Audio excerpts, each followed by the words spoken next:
Okay, today's stuff we're going to be learning is Menachot Daf Kaf Daled. We do a very quick review. It's not really so related, but I wanted you just to see the structure. So we kind of connect what we're learning. We started with this Mishna, which we're going to relate back to soon. About these, it started, there were three cases. One of those was two Menachot in a vessel. And then there's part which is overlapping, and you can take a kemitza from each side. That's the one case we're going to need for today, so remember that.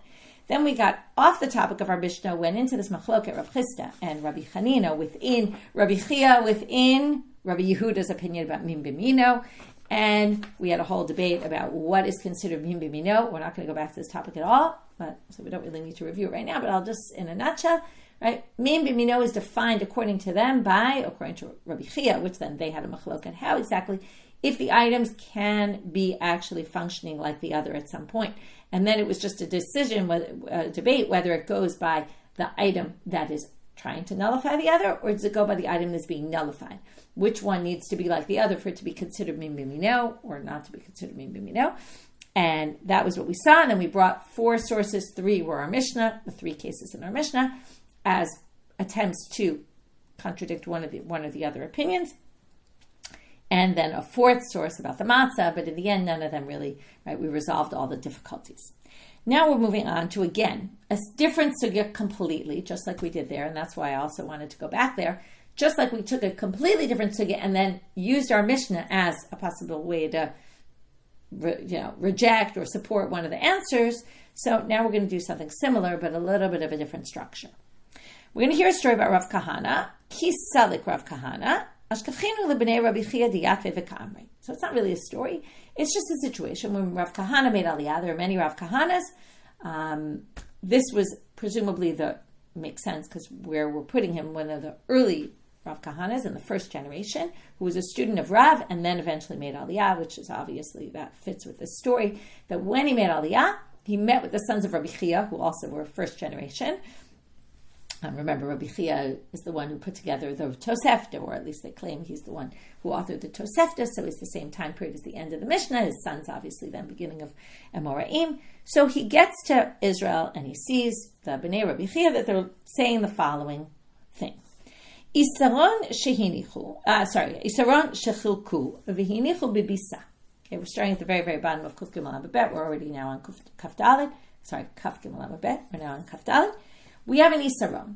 The main thing is, an isaron is the amount needed for a mincha, right? That's the about 2 kilo amount of flour. We have this isaron, presumably it's already the dough, it's ready, and we put it in a bisa. We put it in this, so the one thing we did here is we split it into two. So we now have two piles that are not touching each other, okay? Two batches of dough that are not touching. It was one batch originally, split in half. V'nagat tvul yom be'echad mehem. Now, in comes a tvul yom. Okay, why tvul yom? Rashi is going to explain to us. Tvul yom has low-level impurity. Okay, because they've already gone to the mikveh, they're just waiting for the nighttime to come. So, if a tvul yom touches it, okay, Rashi says there wouldn't be a question at all, because this is a question they're going to ask. Mahu. They're going to ask if he touches one of them, is the other one become impure? Now, if it was a higher level impurity, Rashi explains, then what's going to happen is anyone who touches anything in this vessel, the vessel is going to become impure, presumably touches the vessel as well. If you're, let's say, an avatuma, then the bowl becomes a rishon, and what's inside of it becomes a sheni. So for sure, everything inside the bowl is going to be tameh. So we're not asking about that. That's why specifically the example is a tvul yom, because a tvul yom is not the status of an avatuma and doesn't pass on impurity in that way. So we can only pass on impurity to food and drink that are sanctified. So basically, and he says, it's only like shlishi, and here we're talking about sacrificial items. So now we're going to quote a Mishnah in Chagigah. Kitnan, here's their question. When it says in the Mishnah in Chagigah, Kli mitzaref masha b'tocho lekodesh. In the world of kodshim, okay, this Mishnah in Chagigah explains that if you have, let's say, a bunch of pieces of meat in a bowl, sacrificial meat, and a tvul yom touches one of them, all of them become impure. It's like a domino effect. Okay, why? It doesn't really work like a domino effect. It's a bad term because it just works because the bowl, they're all in the bowl. If he touches one, everything in the bowl becomes impure. However, the case there is where they're touching each other. So the question is here, the question Rabbi Chiya asks, Hanemile hecha denage ba'adade, is that's only when they're touching. Aval hecha de lo nage ba'adade lo. But do we say that if they're not touching each other, maybe that doesn't work? So if I have these two half esronot, which are also sacrificial items, right? They're in a klei sharet, they're sanctified, and they're not touching each other, and the tvul yom comes and touches one pile of dough, does it mess up the other? Or maybe it makes no difference, because maybe the kli combines them anyway. To which Rav Kahana answers them. Amar lehu, ihu, Amar le ihu, he said to them, ihu is he, mitnan kli mechabel, kli mitzaref tnan. It doesn't say the vessel combines them, meaning that they're touching each other. Chibur is really a language of touching. It says kli mitzaref. Now, when we talk about tzeiruf, okay, I'll give you an example. We just talked about it. In pigul, we said, can a machshava about eating combine with a machshava about burning? Now, we don't mean physically combine, right? If you say chibur, you're talking about physical connection. There, it's just saying, does this combine with that, right? We have tons of sugyas. I told you we're going to get a mi'ila to this combines with that. That doesn't combine with that. There are things that combine even though they're not touching. So, because it says tzeiruf, kol duhu. Okay, it means anything, meaning as long as they're in the bowl, they're combined. So basically, answer number one is, or answer to question number one, we're going to have three questions they're going to ask Rav Kahana. So first answer is yes. Even if they're not touching, they're combined in the bowl. So now we're going to have an outgrowth of this one. Hoshit echad lebenehem mahu. What if you put a half isaron in between the two of them? He puts this piece in the middle, and then he touches that piece in the middle. Okay? Now, do we say, and the piece that he touches in the middle, right, is now touching the other two pieces. Plus it's in the vessel, okay, even if it wasn't touching theoretically. So now the question is, do we say that tzeiruf works here? Now, why wouldn't you say tzeiruf works? Well, amar lehu, tzarich lekli mitzarfo, ein tzarich lekli, ein lekli mitzarfo. From his answer, you realize why they asked the question. Because you say, well, what's the difference? He touched something in the kli. What's the difference if it was a third half yisaron that was added, right? That doesn't have anything to do with this mincha. Because that's the whole idea. Whatever's needed in the kli is combined. Whatever's not needed in the kli, the whole tzeiruf doesn't work for it. So right now we're going to say the following. If the first two halves were all part of one mincha offering, this third one is completely separate. It has nothing to do with this mincha offering, and it wasn't necessary to be in the bowl. Because it wasn't necessary to be in the bowl, now this is something you wouldn't have thought was intuitive, but they're saying since it wasn't meant to be in the bowl, it has no bearing on anything here. So if a tvul yom touches that piece that was stuck in the middle of those two pieces, nothing happens to the other two pieces. Question number 3. Hoshit tvul yomet etzba'o beinehem. We're back to having the two pieces that were belonged in the bowl. Instead of putting a third piece in the middle, this time he puts his finger into the middle. Now, he's tamei, his finger's tamei. So does that mess things up? Amar lehu, ein lecha davar shemitamei me'aviro, ela kli cheres bilvad. When you have airspace, my finger went into the airspace, that's going to basically make the kli impure, okay? That's only in a kli cheres. That's a special, unique halacha by an earthenware vessel. That's not what we're talking about here. By putting the finger into, the airspace of the kli, not touching anything, that's irrelevant here. Okay, so we're done with that. 3 questions that the Bnei Rabbi Chiya asked Rav Kahana, and he answered all of them. Now we're going to switch. Who's talking? Who's asking? Hadar iu ba'aminayu. Rav Kahana now turns to ask the Bnei Rabbi Chiya question. Mahu likmotz mizeh al zeh. Okay, until now we've been talking about tuma, impurity, which was not our topic. Right, now we're going to see where we get to from here. He says, Mahu likmotz mizeh al zeh. What about for kemitza? Does it work? Tzeiruf. So let's say I have these 2 piles in the bowl, and remember, it was all part of one mincha, it got split in 2. Now I want to take a kemitza from one, and the other part is on the other side of the vessel. But remember, when you take the kemitza, you have to take it on the whole thing. So does that work or not? Now, what's the question really? If tzeiruf works, if it works for tumah, why wouldn't it work here? Well, he asked them, tzeiruf deoraita or derabanan? Is this a deoraita law or is it rabbinic? Why does that matter? If it's deoraita, if it's Torah law, then it's going to go lechumra and lekula, Rashi says. What's l'chumra? L'chumra is to say it's impure. L'kula would be, right, to be lenient would be to say, oh yeah, your kemitza works even though they're not touching. So if it's Torah law, it's going to work in both directions. But if it's rabbinic law, what does it mean it's rabbinic law? That when we say one got impure, the other is going to be impure because we're being stringent, right? We want to just be machmir here. We're talking about sacrificial items. Someone was impure. Let's just be machmir. But we're not going to allow it l'kula and say, oh yeah, by the way, your kemitza is going to work even though they weren't touching. No, it has to be one dough and then it wouldn't work. So that's his question. Now, they asked him questions and he answered very directly and clearly. Here, they're going to say, listen, Amrulo, Zolo Shamanu. We really don't have a clear answer for you. We don't have a tradition about this. We didn't really learn this. But we're going to make a comparison because that's what we always do in Gemara, right? We're going to say, there's a similar case and we can learn from that. And then what's going to happen is Rava, who's living in the fourth generation of Amorim, who obviously wasn't, and was living in Babylonia and wasn't in discussion with them, but when he heard this, he rejected what the Rabbi Chiya said and said, I don't really think you can learn it from there. So they say the following, and now we're going to see why the sugya came up. Because it actually sounds a little like our Mishnah, not exactly. But he says, Kayotze bo shamanu. And what's similar to this? Ditnan, it says in our Mishnah, Shtei menachot shelo nikmetzu, v'nit'arvu zo bazo, im yachol likmotz mizo b'fnei atzma, u'mizo b'fnei atzma k'sherot, v'im lav psulot. So what do we have here? We have a Mishnah. Two menachot, it's our Mishnah, two menachot that didn't have a kemitza taken from them. They got mixed up together, but part of it was separate. Now, how could part of it be separate? Now, we didn't really explain it when we learned the Mishnah this way, but he's saying, the Bnei Rabbi Chiya are saying, look, this Mishnah must be. How do you know that part of it is together and part of it is separate, that we can now say, take a kemitza from that part and take a kemitza from that part?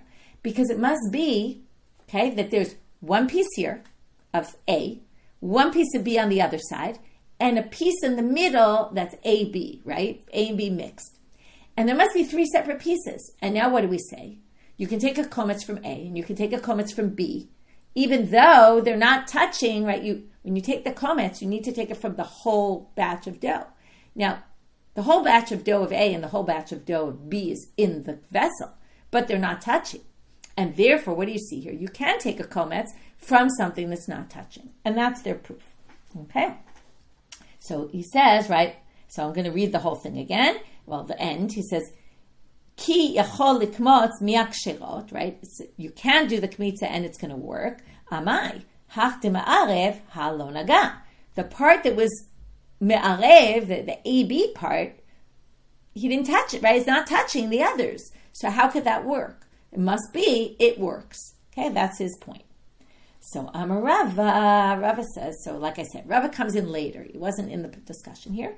Rava comes and says, Dilma begushim hamechulakim hasuyim kimasrek. Maybe you didn't understand the case properly. Who says they're not touching? Maybe it's like teeth of a comb, meaning, right? What's with teeth of a comb? So now, there's a good picture in my Gemara and the Shita Mekubetzet on the side. I don't know if you have it. But basically, you're going to have A, B, which are attached to a mixture where they jut out. In other words, the whole question is, how do you know you can take a kemitza from this side and from that side and it's completely separate? So the way he's going to define it is like teeth of a comb. Again, there's different ways of reading this and different ways of understanding how the teeth of a comb works here. This picture I have in my Gemara seems to be the best picture. To me, it seems like the most obvious thing.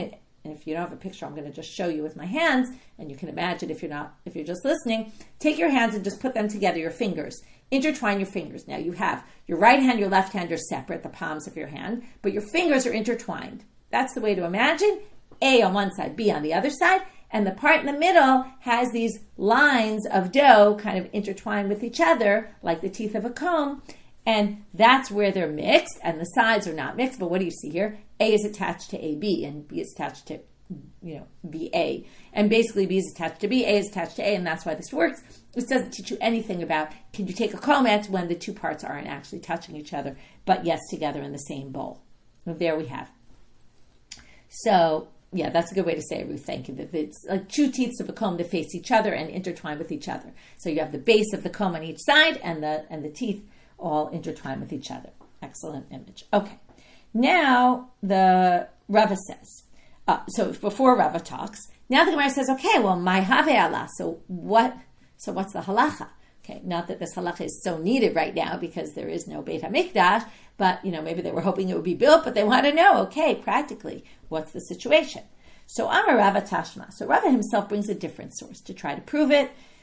Let's see if it works.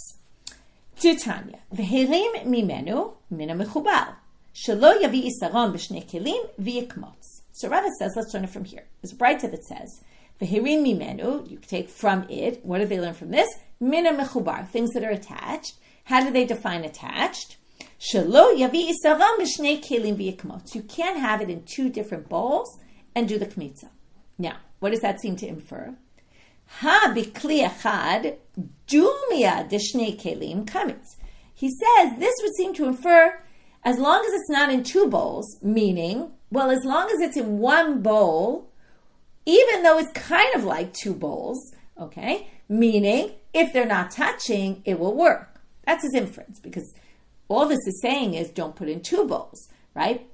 If they wanted to say don't put it touching, right, don't have it where they're not touching, that won't work, then it would have said one vessel not touching. So it must be, it says two vessels, it means, right, one in the other, okay, can't take a comment from there, but as long as they're in the same bowl, like two kelim where they're not touching each other, that should work. So that's Rava's answer. It obviously works. Comes Abai and says, and we're going to have a lot of back and forth Rav and Abai and playing devil's advocate today, Amar le'Abaye, Dilma shnei kelim hechidami. Maybe when it says shnei kelim, it's not the way you thought it was. You thought two kelim means two completely different bowls. Maybe shnei kelim is like a kviza bekaba. What's a kviza bekaba? It's a vessel within a vessel, where both vessels, let's just imagine, right? You have a big bowl and a small bowl inside. Let's say all those mixing bowls that they fit inside each other, like the nesting ones. So let's say you have bowls like that. And one bowl, actually, that's not a good example. Okay, bad example, because that actually, I'm thinking they're the same height, but they're only the same height when they're in each other. But let's say you have one vessel that's, let's say, a big rectangle, and in it you put a cup. Okay, that's an easier way to imagine it. And when the cup, the top of the cup, the height of the cup is the same as the height of the vessel, of the rectangle. So now, if you were filling up the bowl, the cup, and you're filling up the big rectangular container, the only way they're going to overlap, I'm going to read this inside now, even though if you overfill them, let's say you put flour in, okay, and the flour overflows in both of them. Now, eventually they're going to touch, but where are they going to touch? Outside the airspace of the vessel. So that's when it says shnei kelim. Kevan de mifsak mechitza de kviza mitata. Okay, because the mechitza, the walls of that cup inside, are basically, right, the whole underneath, the whole inside the vessel, there's a complete barrier between the two. So we're not talking about two completely different vessels. We're talking about one inside another, where the height of them is the same. And if the height is the same, then they're never going to meet, they're never going to touch inside the airspace of the sides of the vessel. But what would be the inference then? So that's not going to be able to take a comment from one on the other. But ha kli echad dunia d'shnei kelim hechidami. Now, what would be a kli echad that's like two kelim? Kigon arevat tarnagolim, like the eating trough of chickens. Okay, we're going to have to explain in a minute what this means. Let's read what the Gemara says about it, and then I'll tell you Rashi and the Rambam, who have different interpretations of this, because obviously when the Amoraim spoke about it, they had a certain image in mind that they thought everybody knew what it was, so they just mentioned it.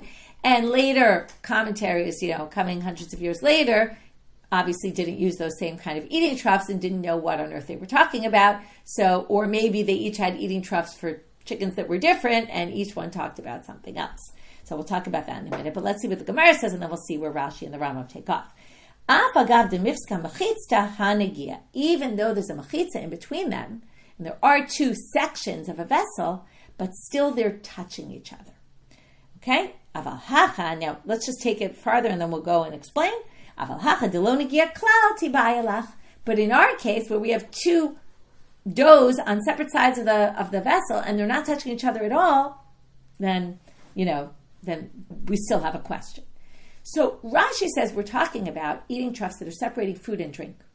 And basically you have a divider from the bottom, but it doesn't go all the way up to the top. And when you get to a certain height, they combine.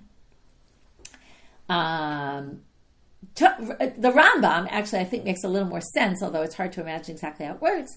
He says what it really is you put the food at the bottom is open. Okay, everything combines at the bottom, and then there's dividers. As you get higher, there's a divider, and the dividers are that basically to separate the chickens so they don't eat all in the same place. And then it's combined at the bottom. I like Rambam's better because it's 100% combined. To Rashi, you have to get to a very high level, high height in the vessel for it actually to combine, and then maybe it's not exactly combined. But according to the Rambam, it's combined already from the start. It's just that there's dividers further up.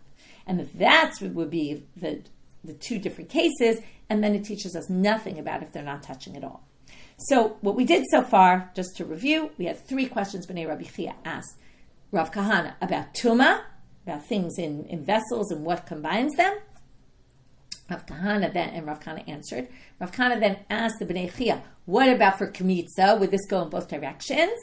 Then they didn't really have an answer, but they said, you know what, we don't have a clear answer, but we could learn it from our Mishna. Later generation, Rava came and rejected the understanding from the Mishna, and then the Gemara said, okay, but what's the halacha? So we couldn't learn it from the Mishna. Rava tried to get to an answer from a different source, and Abai rejected it because it was all an inference. And Abai said you don't have to necessarily infer that. You can understand the reality of the cases, what 2 kelim are and what 1 kli that's like 2 kelim could be completely different. It has nothing to do with our topic because they could be touching.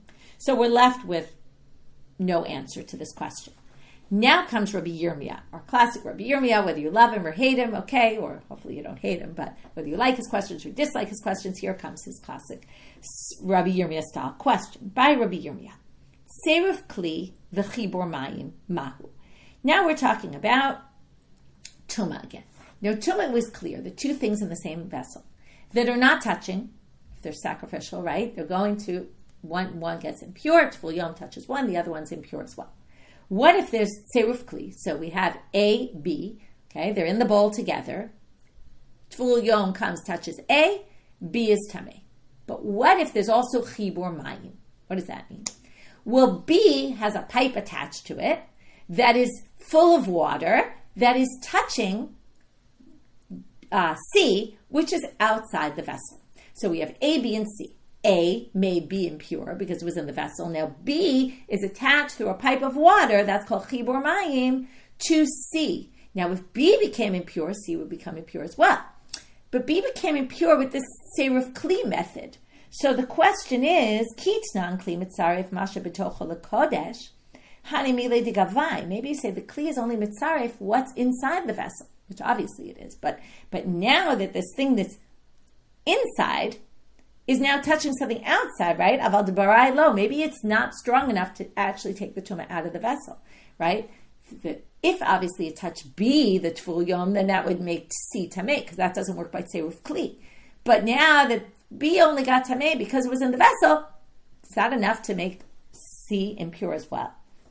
Oh, dilma came on the mechaber. What do we say? Look, A is impure because of the tvul yom touched it. B is impure because it was combined with A in the bowl. And therefore, B is tameh, and therefore C is tameh because C is attached to B. Okay, so that's his question. V'im tim talomer. Now, we don't have an answer to his question, obviously.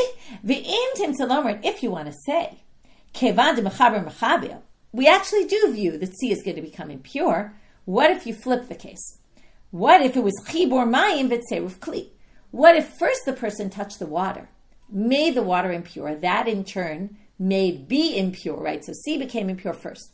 It then had this pipe that was going to B. So when C became impure, B became impure. Now B is inside the vessel, C is outside the vessel. Once the thing of B became impure through direct connection to the water, right, to C through water, is that enough, right? Now before we had the tvul yom touch something in the vessel. Here it came from this outside form of impurity through this pipe that B got impure. Does that make A impure as well?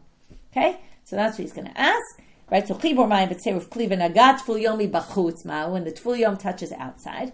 Do we say kitnan kli mitzaref hani mile dinagami gavai? When we say the kli combines, that's when someone touched the outside of it.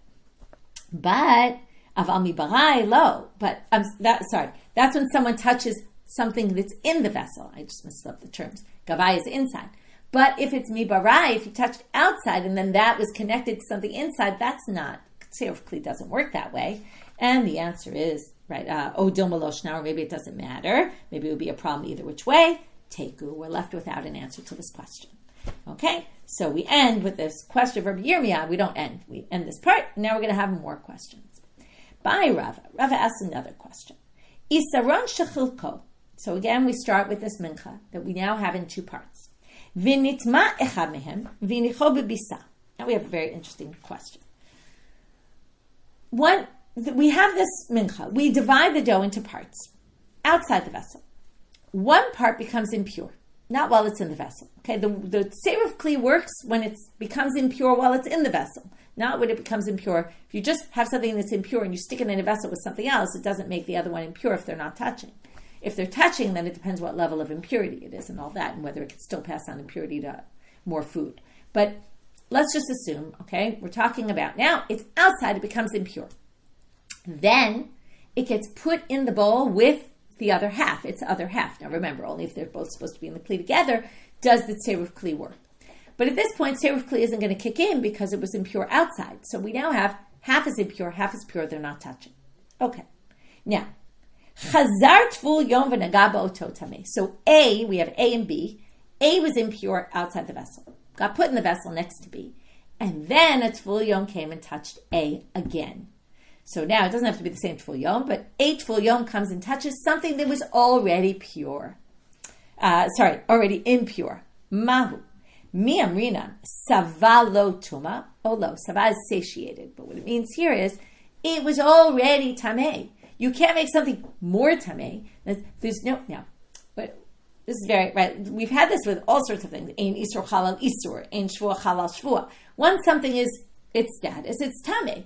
You can't make it more tameh. So since the tvul yom touches it, so what that it's in a vessel with something else? Nothing happened, basically. It's as if nothing happened because it was already tameh.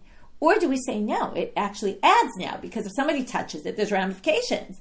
Now that they put their finger into this, it touched A, which is in the bowl with B, it could pass on impurity to B, even though it really doesn't do anything to A, but maybe it does enough to A, so what if it's, right? Do we say savale tumor or not? That's the big question. Do we say once something's impure, anything we do to it after that is irrelevant because it's already impure. And therefore, this wouldn't move on to B because nothing happened when the tvul yom touched A at stage 2 when it was in the bowl. So, Amrle Abaye. And we're going to go back to Abaye and Rava bantering with each other. Abaye says, we don't say that. We don't have that principle. How do we know we don't have that principle? Well, Hatznan, it says in the Mishna, Sadin Tameh. Okay, if you have a cloth, I'm just checking, this Mishna is in Masechet Kelim. If you have a cloth, like a sheet, okay? Sadin Tameh Midras. Okay, we have to learn what Midras is. Midras is a Zav, for example, or a Zava. If they lie on something, then it's impure. Okay, the way you remember this is the princess and the pea. Okay, story of the princess and the pea, right? All the mattresses with the pea at the bottom. Anything the Zav lies on, there could be 10 mattresses underneath him. The bottom mattress, okay, if there's a pea, no, because it's only things that you could really lie on. So maybe using that image, but I always use that image here because it helps you understand this idea. There's relevance to everything underneath. All the 10 mattresses become impure. Tumat midras, they're ava tumas. They're very severe tumas that if a person, they can matame another person comes and sits on them, they become impure. Okay. So this sadin was tamei midras, okay? It was underneath. Now, again, this means, why do I say the princess and the pea? Because it's even if the zav doesn't physically touch it, just lies on it. If it's a sheet that's being used and there's 10 sheets underneath him, all 10 sheets will become impure. So we have this sheet that didn't touch the zav directly, but it was tamei midras. Now, if I took that sheet, which was used for the bed, okay, that the zav was lying on, the tumat midras is all lying, like sitting, lying on a couch, something like that. And then he turns it into a vilon.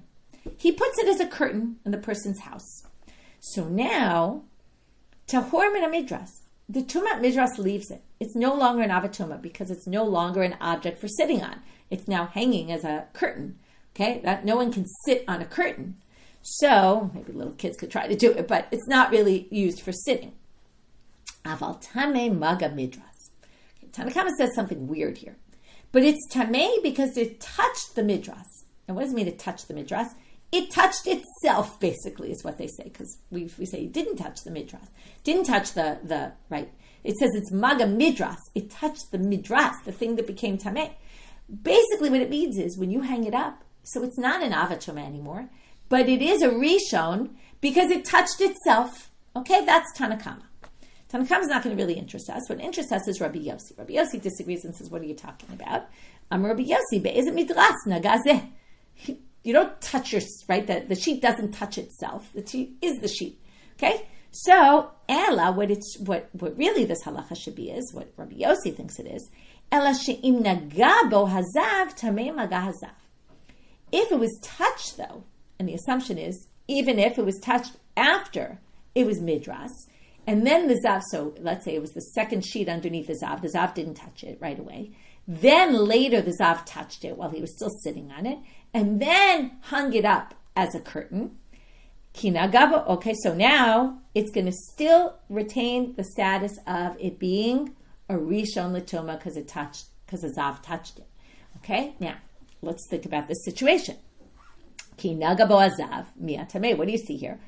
After it was tameh tuma midras, which is a severe impurity, then the zav touched it, right? Afilu levasof, they say it must be, right? Because it doesn't say either direction. It must be even if the zav touched it after it was midras already. So again, let's assume the order is the zav is lying on it, and then put his hand down and touched it, and then hung it up as a curtain.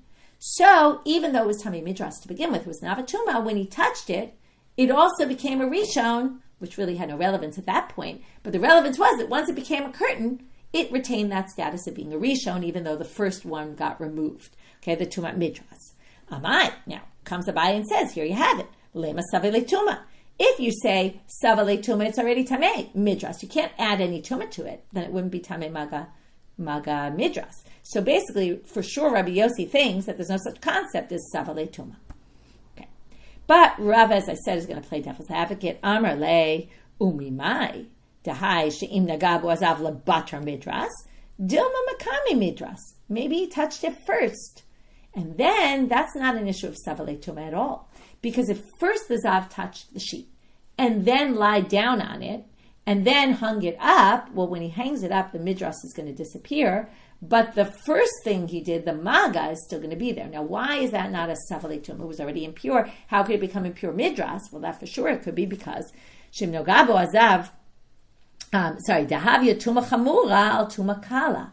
Because the first thing the zav did was touch it. That made it a rishon. But when the zav lied down on it, it became a higher level impurity. That for sure will work, right? Just like when we had ein yisur chalal isur, you can't have one prohibition and then another prohibition. But if it adds more, right, it makes it worse, then it would add. So here, we're going to say, okay, well, then it adds because it was a more severe tuma. Aval hacha, but in the case of our tvul yom, who touches it a second time, that's not tuma chamura being added. That's the exact same level of tuma. Aval hacha di tuma kala lo. So Rava says, this doesn't really give you an answer to my question, because this was only added because, right, Rava's saying, it's likely or it's possible the order was first he touched it, then he sat on it, and that added more tuma. But if it's the same tuma, we don't really know. So Abai tried to say there's no such concept as savale tuma from this case of Rabbi Yossi in the Mishnah, but basically Rava rejects it. Now the Gemara, it seems the Gemara, not anymore Rava and Abai, the Gemara is going to try to reinstate what Abai said, and then is going to reject it as well. So they say, fine, you can't learn it from that first part of the Mishnah, but Elami Seifa, but you can learn it from the continuation of that Mishnah. Modeh Rabbi Yossi b'shnei stinim hamakupalim. He agrees, though, with the rabbis that if you have two sheets that are folded, umunachim zeh al zeh, and one is on top of the other, v'yashav zav alehen, and the zav sits on them, sha'elyon tamei midras, v'tachton tamei midras umaga midras. The upper one is tamei midras, and the second one is tamei midras, and it has tuma that it touched a midras. What does that mean? Well, the zav sits on the first sheet. So now, when he sits on the first sheet, he's also sitting on the second sheet. But also, the second sheet is touching the first sheet. Now, the first sheet is an avatuma. So the second sheet is also tamei because it touched something that was tamei midras. So it's got status of a rishon and an avatuma mixed in. Avatuma because it's midras, and maga midras because it touched a midras, so now it's a rishon, because anything that touches an avatuma is a rishon. So what do you see here? That's adding on a secondary level of tuma that's lighter right? So there you see, savalei tuma. That we don't say savalei tuma. Oh, it's already an av. It can't also become a rishon. Right? Amai, lema savalei tuma. You could say that doesn't work because savalei tuma, but yet Rabbi Yossi agrees with the rabbis, meaning they all agree about that. So now we're going to have the retort to that. That's still not the same because that all happened at the same time. You could say that at one moment, as the zav sits down, two things happen. The top one presses on the bottom one and touches it, and the bottom one becomes midras as well. So those two things happen simultaneously. But if one became tamei first, and then the guy touches it again, which is our case, that's not necessarily the same thing. We're left with lack of clarity here. Is there a concept of savalei tuma lo, which again is first of all, it's a much broader question. Like I said, this has ramifications in all sorts of areas of Einish V'chal Isra. Like can something ein bishul achar bishul in Shabbat? Once you cook something, you cook it again. There's no relevance to it, right? And there are debates about this in different cases. So anyway, it's an interesting concept. If you do the same thing twice, is it relevant or not? Does it have ramifications? Okay, I'm a Rava. Isaron shechilku. Now we're going to have another case. Continuing, this seemed to be a big issue for Rav and Abaye. We have a mincha that got divided in half. Ve'avad echad mehem, our classic case. Right, we've had this a lot with korbanot and animals. Half of it gets lost. Okay, we lose that piece that we separated. Ve'ifrish acher tachtav, and then he brought a new one in. Ve'nimtza harishon. Okay, now he then finds the first one. Va'arish loshtam munachim bebisa. Okay, now they're all three in the same bowl. So now I'm going to call them A1, A2, and B1. Okay, B1 is going to be the replacement of A1. A1 is the one that got lost. It connects with A2 because they were ones together. B1 comes to replace A1. And then when A1 comes back, we have A1, A2, and B1. So now we're going to call them that, and that shall hopefully help us understand this. Now, nitma avud. We're going to have a whole bunch of cases here. Nitma avud. If the first one that got lost becomes impure once they're all three in the bowl. Avud v'rishon mitzdarfim. Now remember what we said. Everything that's needed in the bowl is tzeiruf. Well, when you're looking from the perspective of A1, the only thing that A1 needs in the bowl together with it is A2. B1 is completely irrelevant. It was the replacement, which now is no longer needed.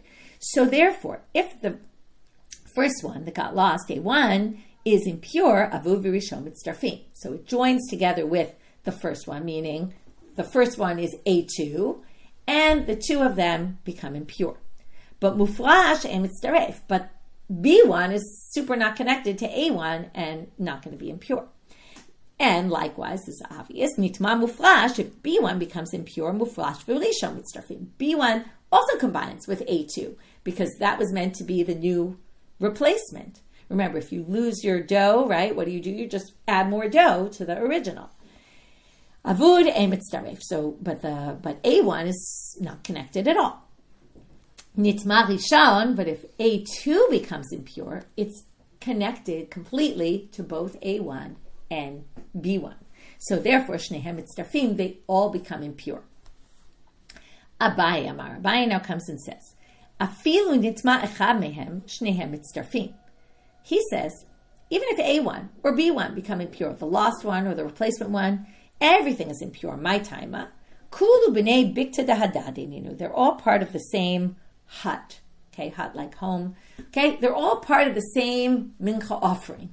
So they're really all connected, according to Abaye. V'chein le'inyan kemitza. Now we get to our topic. And the exact same thing is going to be true for kemitza. They're going to have the same machloket. Kamatz min havud. Now we're going to see what the relevance of it is. Kamatz min avud. Let's say you take the kometz from A1. Now remember, A1 is connected with A2. So, shi'ara v'rishon echalim. So now, the kometz is valid. You can eat the remainder of A1. And you can eat all of A2 because A2 is also the remainder. That was all one offering. So that's the remainder and the kohanim can eat that. Mufrash enon echa. But that half an isaron that was the replacement one, of course, never got permitted. So you can't eat it. Kamatz min mufrash, if you took from the one from B1, okay, same exact thing in the reverse.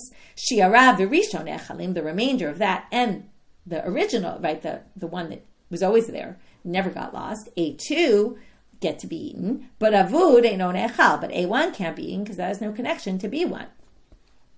Kamatz min harishon, if you took from the first one, now we have a problem. because we don't know which half it connected to. It obviously connected to one half. So the shirayim of the first one could be eaten, but shneim einam nechalim. You can't eat A1 or B1. So you can eat the remainder of A2, but since we're not sure which half the mincha was taken from, so you can't eat A1 at all and you can't eat B1 at all. Abaye amal. So that's a case, remember this, because we're going to go back and ask a question, both on Rava, where Rava says in this case, shneim einam nechalim. Okay, in the case where you took the kemitza on from the middle, then either one's on the sides can't be eaten. Abaye amal, afilu kamatz me'echad mehem, shneim einam nechalim. He says any of them you take the kemitza for, because he thinks what? They're all part of the same household, so to speak, right? So he says, my time, akulu nami b'nei bikta dahadadenenu. So anyone you take the kemitza from, it itself is fine, because we know, we're assuming you took it on that and one other one, but the other ones can't be eaten because they're all really part of one family, in which go one house, and therefore we don't know which. In other words, again, you only take the kemitza on an isaron, not an isaron and a half, which is what you have here. So we can't permit the other two. Okay, now we're going to have two difficulties, and then Rav Ashi will resolve them. With that, we finish this whole topic. And the daf. Matkefla Rav Papa.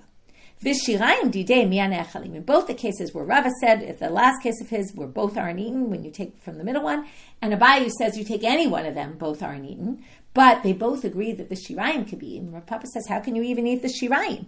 Shirayim didei mi'an echalim. Ha'ika danka de kometz de lo kariv. There's a sixth of the kometz which isn't good. Okay, what does he mean? A sixth? Actually, he means a third. I'm not going to, six because I'm not going to get into it right now. Some people actually change the gersa to a third, and I'll just explain as if he means a third, which is when you take, if we view this all as one, they're all connected, then theoretically, when the kemitza was taken from one, he basically took a third from each of the halves, isarons. Now, but you can really only take a kemitza on two of them and not three of them. So you have a third of your kemitza that's not valid. And then you're basically missing a third, right? Which is why they talk about a sixth, because you're missing a third from this, a sixth from this one and a sixth from that half isaron. And you need to fill in your kemitza. Your kemitza isn't good, so that means your shirayim aren't permitted because your kemitza wasn't valid. And says not only that, how could you sacrifice your kemitza? Because ha'ikatil techulin. You have a third chulin in there, a third that's not even a kemitza. So basically, you can't burn your kemitza. You can't permit the shirayim, even of that one, to be eaten. So how does this whole thing work? So Rav Ashi Amal, he says, no, you misunderstood the way this works. Kemitza b'data de kohen tal yamilta. The kemitza is all, it's the kohen's da'at, his knowledge, his intent. That's the word I'm looking for, right? Like we talked about with Pigul. In this case, it's positive intent. His intent is what's important, meaning, we don't know what the Kohen thought. We don't know which one he was thinking about, but obviously when he took the kemitza from one, he obviously was thinking, right, like he took, let's say, A2, he was obviously thinking, I'm combining this with A1. Or when he took A1, according to Abaye, he was combining it with either A2 or B1. We don't know which one, but the Kohen had intent for one. So there's no extra third in here. There's no something that doesn't belong. The Kohen ki kemitza isaron ka kemitza. He knows when he takes the kemitza, it's only on one isaron, not an isaron and a half. So it was obviously done properly, and therefore, again, we don't know which one, so we can't permit either of the other two, but we can permit the shirayim of that one, and we can't allow the kemitza to be burned on the altar without a problem. Okay, with that, we finish our daf. So what we really did today here was discussions of all sorts of tzeiruf, right? We started with the issue of tuma, and then we applied it to kemitza, or does it apply or not? We ended up not really, with a clear-cut answer. If they're not touching, can you do one on the other? Right, for tuma for sure, but for kemitza we weren't sure. We had the question from Yirmiyah back to tuma. What about something attached from the outside? How does outside work connect with this whole thing? As with tzeiruf, we had Rava's question that basically got us on this whole thing about the isaron that was split, and one of them, right? Then can you redo tuma? If it gets tamei again, does the other one in there become impure? Or do we view that as a non-action whatsoever? We ended up without a real answer to that question. We tried to prove it from this Mishna, different parts of this Mishna in Kalim, but in the end weren't really able to prove it. And then we ended up with this case of the machloket Rav and Abaye about when one gets lost and we bring a different in instead, and then we end up with all three of them in a bowl. What are the different cases and which cases Rav and Abaye disagreed? And then we had question on actually both Rav and Abai in one case, but we had two difficulties, but resolved them. With that, we finish for today. Wishing everyone a good day.